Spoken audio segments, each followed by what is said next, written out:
Oke, kita akan membahas tentang proses kebijakan. Dalam analisis kebijakan, kita perlu memahami tentang proses kebijakan. Nah,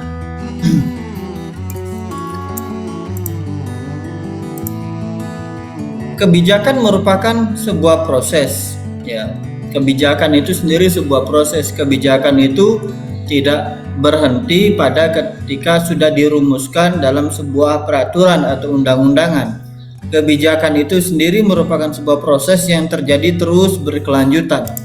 Nah, dimensi paling inti dari kebijakan itu adalah proses kebijakan itu sendiri, mulai dari proses perencanaan sampai kemudian pelaksanaan dan evaluasi dari kebijakan. Nah, yang kita harus lihat ketika kita melakukan analisis kebijakan, maka kita harus melihat proses itu sendiri. Bagaimana proses itu dilakukan, mulai dari tahap perencanaan sampai kemudian tahap pelaksanaan. Lalu kemudian apakah ada evaluasi terhadap kebijakan itu?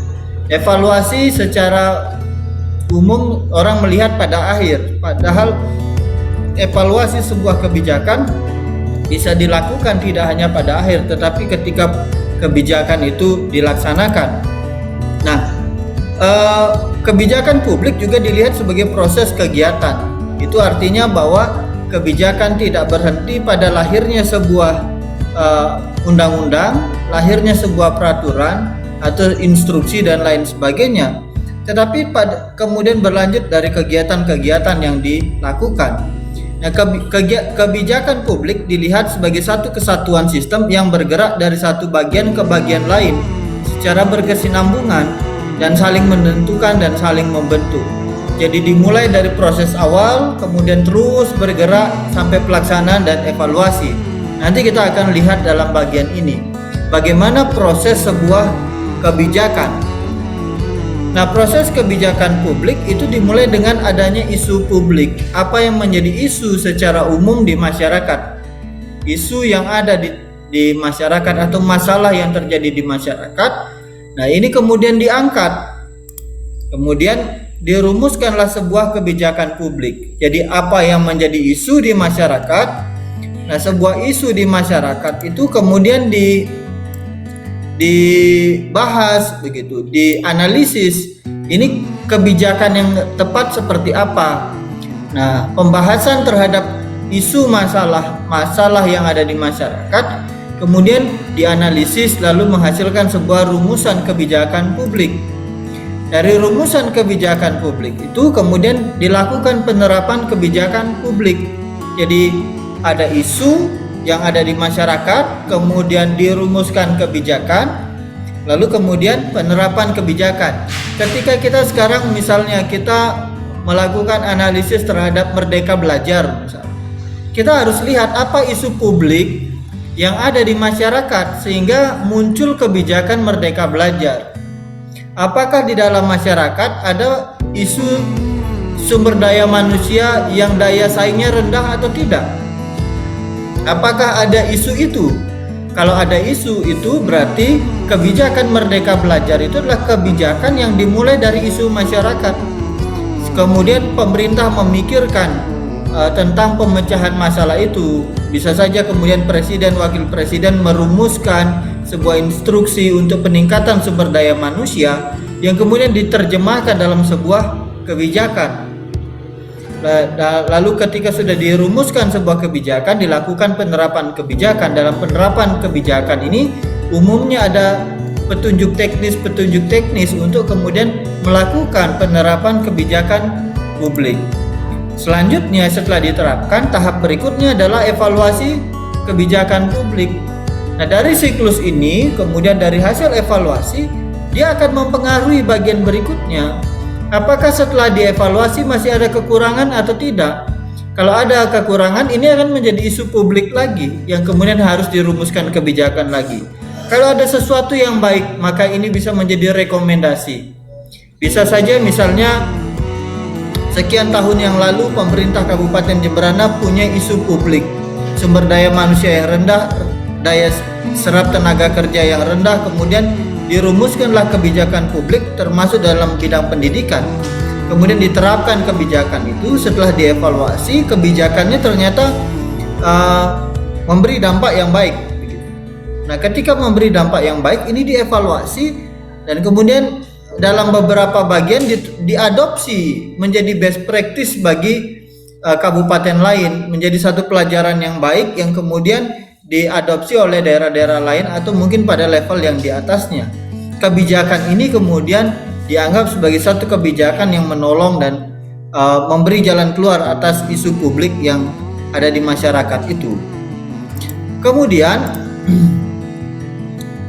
nah, dalam perumusan kebijakan itu selalu berkaitan dengan pengambilan keputusan, tetapi juga selalu berkaitan dengan penyusunan agenda, perumusan masalah, analisis dampak, pelaksanaan. Semua ini saling terkait. Jadi pengambilan keputusan dia akan berkaitan dengan pelaksanaan. Kapan mau dilaksanakan? Apakah ini sesuai dengan rumusan kebijakan? Sudah siap tidak rumusannya? Sudah matang tidak? Berkaitan dengan agenda dan lain sebagainya. Dan semua ini harus memperhatikan yaitu konteks sejarah, biofisik, sosial politik, institusi, teknologi, ekonomi. Jadi dalam merumuskan sebuah kebijakan tidak boleh hanya bergantung pada satu bagian, ya sejarah saja. Tidak. Ketika bicara tentang Merdeka Belajar misalnya, Merdeka Belajar hari ini itu tidak pernah lepas dari sejarah gagasan dari Bapak Pendidikan Nasional yaitu Ki Hajar Dewantara. Nah, itu yang kemudian punya konteks sejarah. Lalu kemudian secara sosial misalnya, secara politik, ada keinginan secara politik untuk memajukan proses pendidikan, memajukan daya saing manusia Indonesia. Secara institusi bagaimana? Teknologi, ekonomi. Dan ini yang kemudian konteks-konteks ini penting diperhatikan dalam perumusan kebijakan, pengambilan keputusan, pelaksanaan, analisis dampaknya, kemudian perumusan masalah, penyusunan agenda. Misalnya di dalam analisis dampaknya, bagaimana dampaknya dengan sosial dan politik? Bagaimana dampaknya dengan institusi? Bagaimana dampaknya dengan ekonomi? Institusi ini bisa nanti institusi pemerintah. Kalau ini pendidikan maka institusi sekolah. Secara sosial bagaimana dengan orang tua? Bagaimana dengan anak-anak? Secara sosiologi bagaimana mereka belajar? Jangan sampai anak-anak kemudian mengalami masalah belajar karena hal ini. Dan ini yang harus diperhatikan di dalam proses kebijakan. Nah, kita akan melihat ada model-model kebijakan. Jadi ada beberapa model proses kebijakan. Pertama adalah model Easton. Ini dimulai dengan adanya masukan, adanya input. Lalu kemudian dari input itu berupa tuntutan. Tapi juga perlu dukungan. Tuntutan tanpa dukungan itu sulit. Kita seringkali berharap kemajuan, kita menuntut Indonesia yang maju. Tetapi apa dukungan yang kita bisa berikan untuk memajukan Indonesia? Seringkali kita hanya melihat satu sisi pada tuntutan tapi mengabaikan aspek dukungan. Dalam proses kebijakan yang baik itu selalu ada tuntutan dan dukungan yang harus masuk bersama, kemudian dirumuskan dalam sebuah sistem politik. Entah kalau di Indonesia maka rumusan kebijakan dimasukkan di Dewan Perwakilan Rakyat, tapi di negara-negara lain ada parlemen. Dan kemudian masuk dalam sistem politik, ada sistem yang kemudian berbicara dari DPRD dengan bupati, DPRD dengan gubernur, DPR dengan menteri, dengan presiden dan lain sebagainya. Secara umum biasanya yang mewakili pemerintah hadir di DPR itu adalah menteri yang kemudian merumuskan kebijakan-kebijakan di dalam sebuah sistem politik. Lalu ketika sudah masuk di dalam sebuah sistem politik, kita masuk dalam bagian berikutnya dari model Easton, itu adalah keputusan atau kebijakan itu sendiri. Dihasilkanlah sebuah kebijakan yang menjadi luaran untuk diterapkan di dalam lingkungan, di dalam masyarakat dan lain sebagainya. Ketika kemudian sudah dihasilkan sebuah kebijakan, ada satu tahap berikutnya yang tidak boleh diabaikan, tahap berikutnya yang tidak boleh diabaikan itu adalah umpan balik. Jadi sebuah kebijakan tidak berhenti, saya ulang lagi bahwa kebijakan tidak berhenti sampai pada kebijakan itu menjadi undang-undang, kebijakan itu menjadi aturan. Tapi kebijakan itu terus kemudian ada umpan balik yang kemudian melakukan perbaikan lagi pada sebuah kebijakan. Terus berproses sampai luarannya ada kebijakan baru, ada umpan balik lagi yang kemudian mau dilihat apakah ada yang harus ditingkatkan, diperbaiki, dipertahankan dan lain sebagainya. Ini model yang pertama.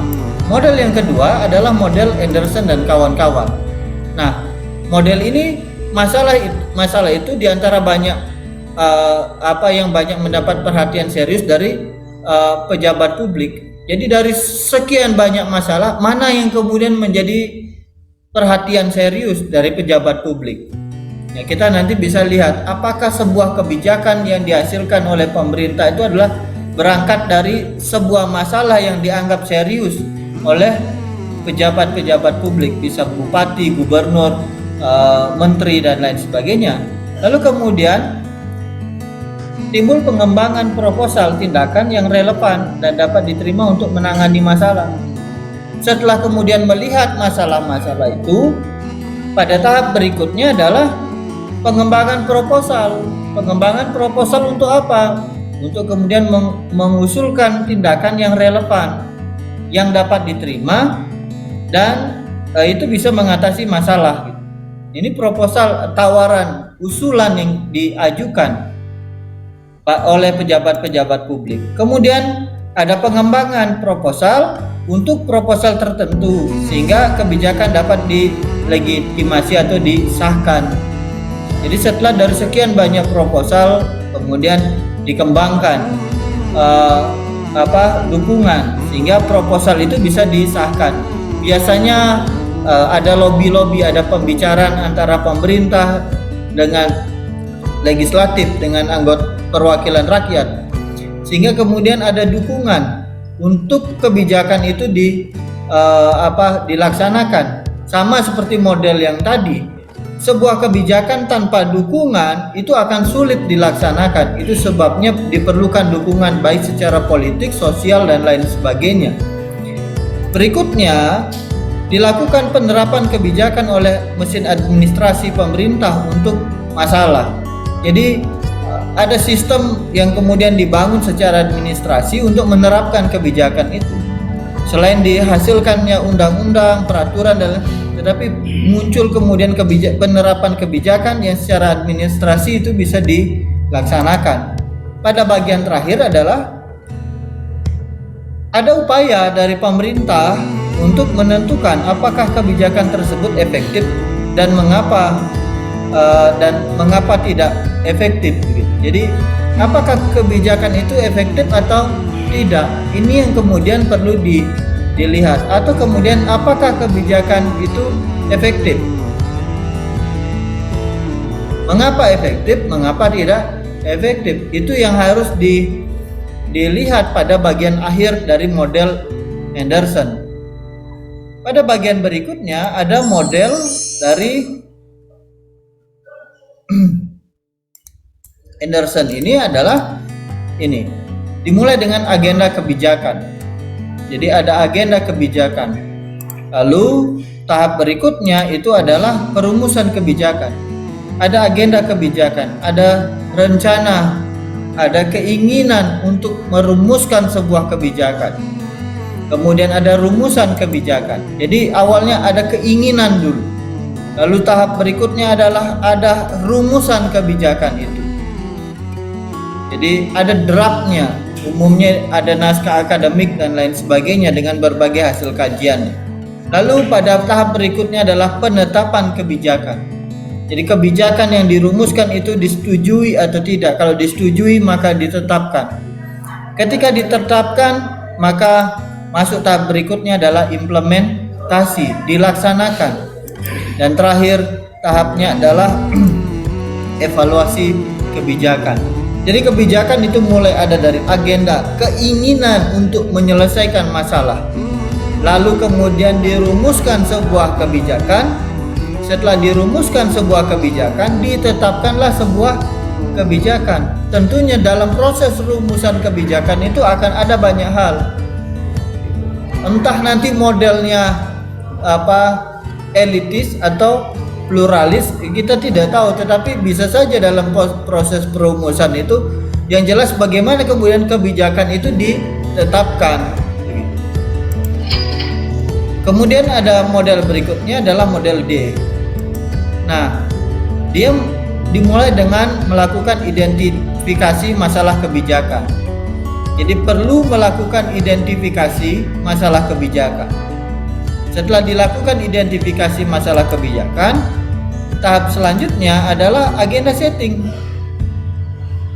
Jadi, ini ada masalah.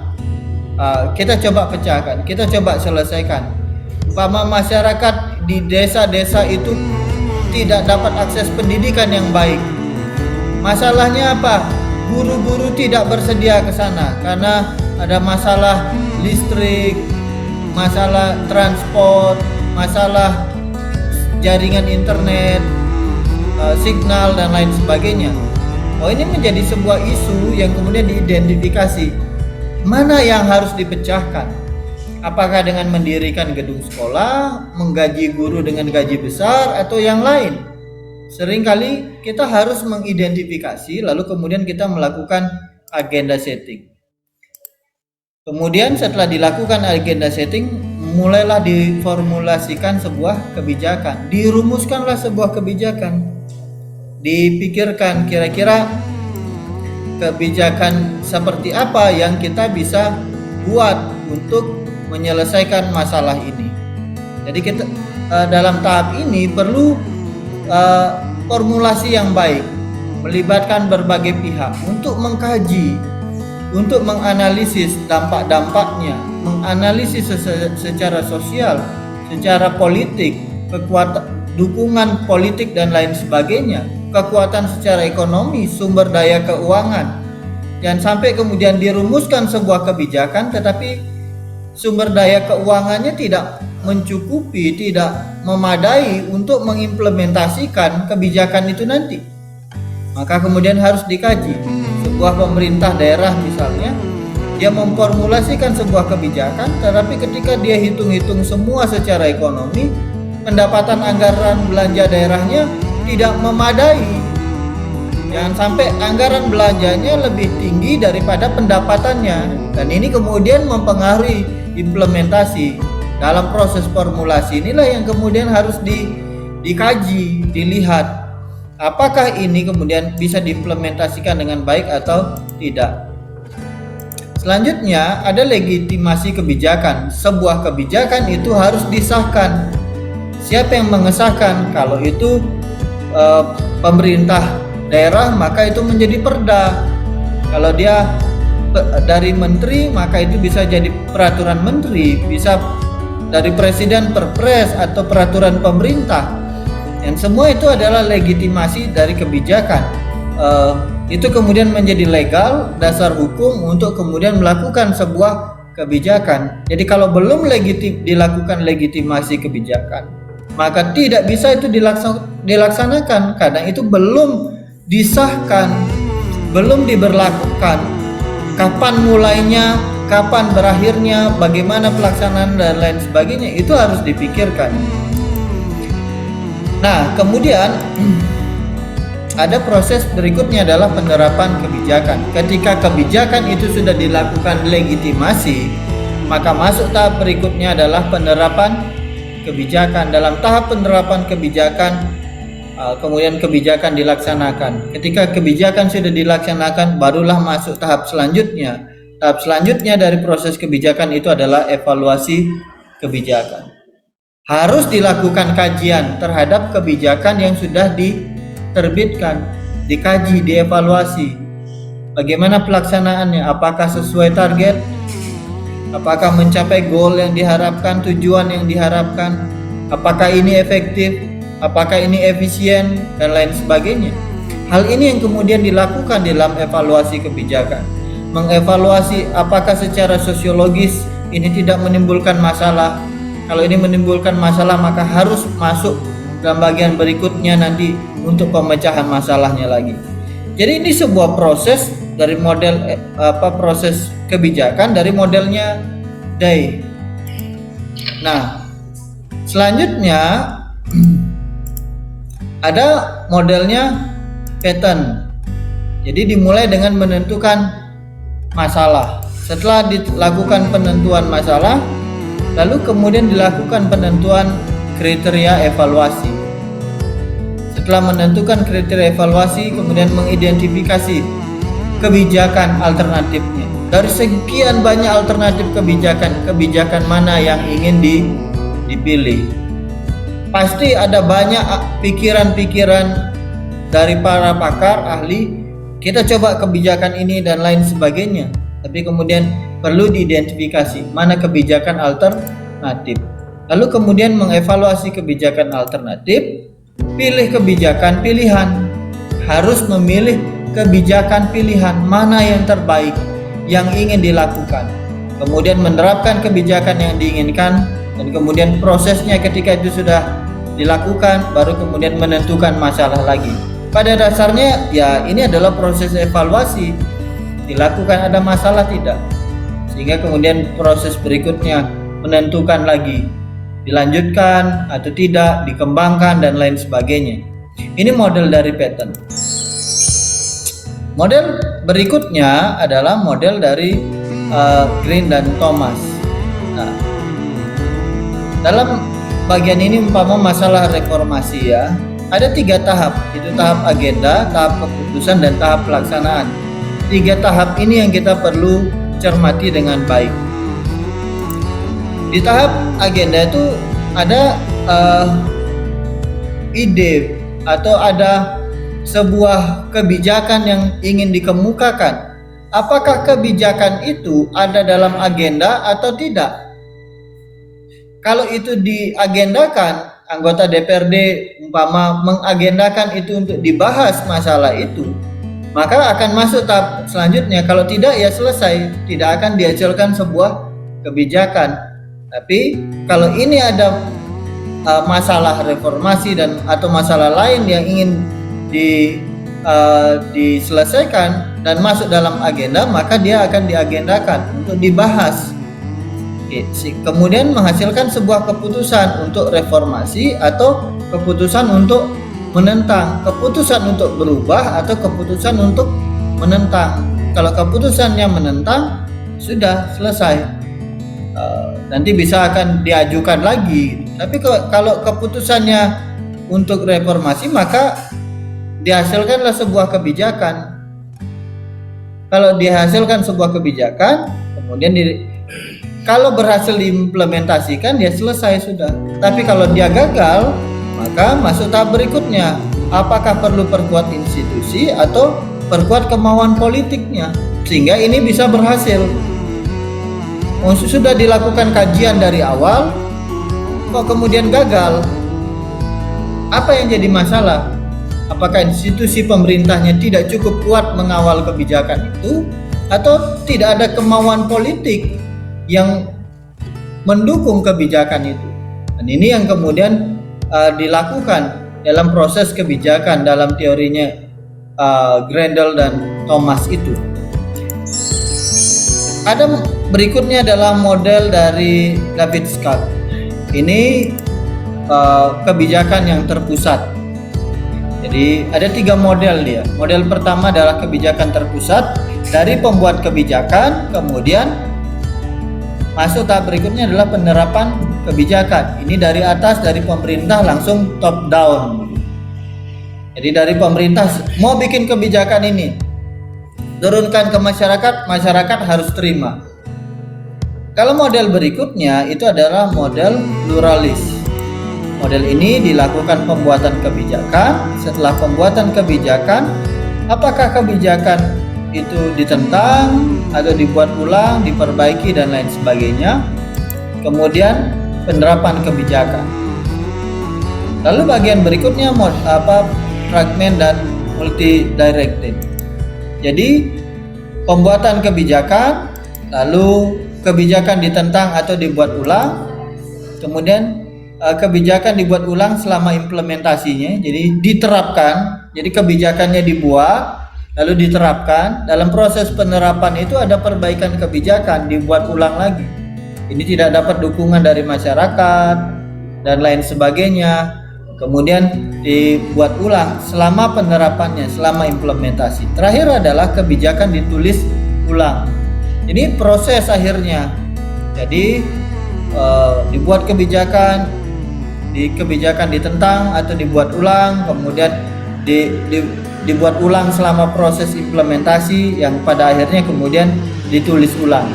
Ini 3 model dari modelnya SCAT,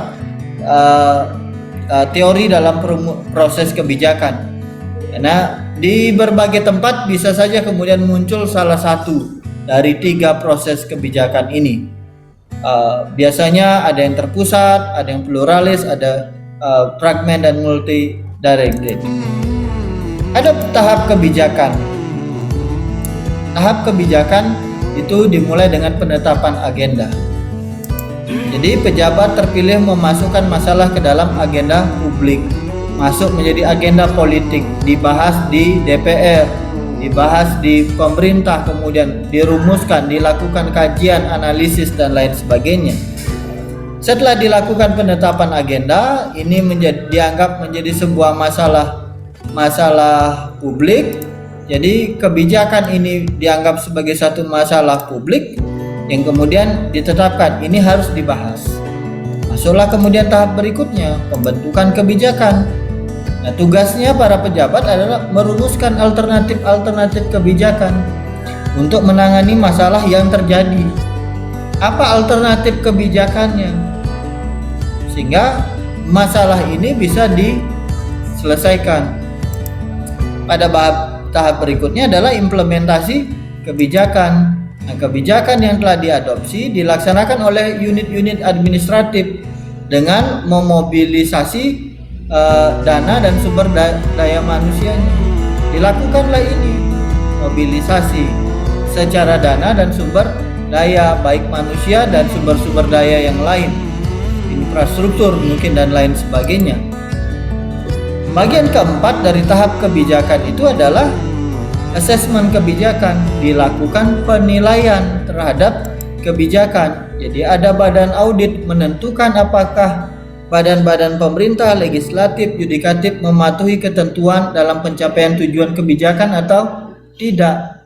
Maka ada badan-badan audit, pada lembaga audit keuangan dan audit-audit yang lain yang bertujuan melihat apakah ini dipatuhi ketentuannya atau tidak, sehingga tujuan itu tercapai. Seringkali ada masalah tujuan tercapai tapi ketentuannya tidak dipenuhi, sehingga walaupun tujuannya tercapai tapi tidak tercapai dengan baik, tidak tercapai dengan 100%. Berikutnya kemudian ada adaptasi kebijakan. Dalam tahap adaptasi kebijakan, badan audit melaporkan ke pihak yang berwenang untuk merumuskan, mengadopsi dan menerapkan kebijakan, bahwa diperlukan penyesuaian kebijakan.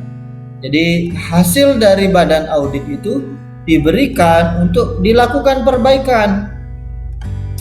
Dengan dilakukan perbaikan, harapannya adalah proses kebijakan berikutnya akan berjalan lebih baik. Maka kemudian dilakukan audit. Audit itu sesuatu yang normal dalam proses organisasi. Kemudian ada penggantian kebijakan. Jadi ketika pengevaluasian kebijakan mengetahui bahwa kebijakan yang bersangkutan itu sudah tidak diperlukan lagi, tetapi tetap dipertahankan dan diarahkan ke masalah dan tujuan yang baru. Jadi bisa dilakukan pergantian kebijakan ketika sudah tidak perlu, sudah tidak perlu. Tetapi masalah itu masih masalah yang ada masalah baru dan kita bisa arahkan ke sana. Lalu penghapusan kebijakan. Jadi lembaga yang bertanggung jawab untuk melakukan evaluasi kebijakan menentukan bahwa kebijakan itu atau seluruh lembaga itu harus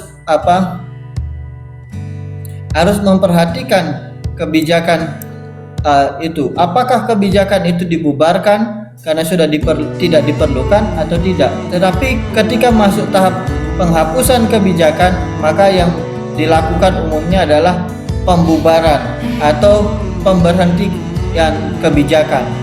Nah, proses dari kebijakan ini yang kita harus perhatikan. Apakah dilakukan evaluasi umpamanya dalam sebuah kebijakan sampai kemudian ada rekomendasi perbaikan, perubahan, dan pengaturan ulang terhadap sebuah kebijakan. Jadi sebuah kebijakan dari pemerintah itu tidak terjadi berhenti sampai pada lahirnya sebuah undang-undang atau peraturan, tapi masuk tahap berikutnya, pelaksanaan, evaluasi, apakah ada perbaikan atau tidak, apakah ada perubahan atau tidak, pembubaran atau tidak. Tergantung, kita juga perlu melihat semua itu dengan berbagai model proses kebijakan tadi. Pemerintah menggunakan model yang mana? Tentunya setiap model tidak dilakukan di semua tempat model yang sama. Masing-masing punya model yang berbeda dan diimplementasikan dengan caranya masing-masing sesuai konteksnya masing-masing. Ya, ini pembahasan saya mengenai proses-proses kebijakan.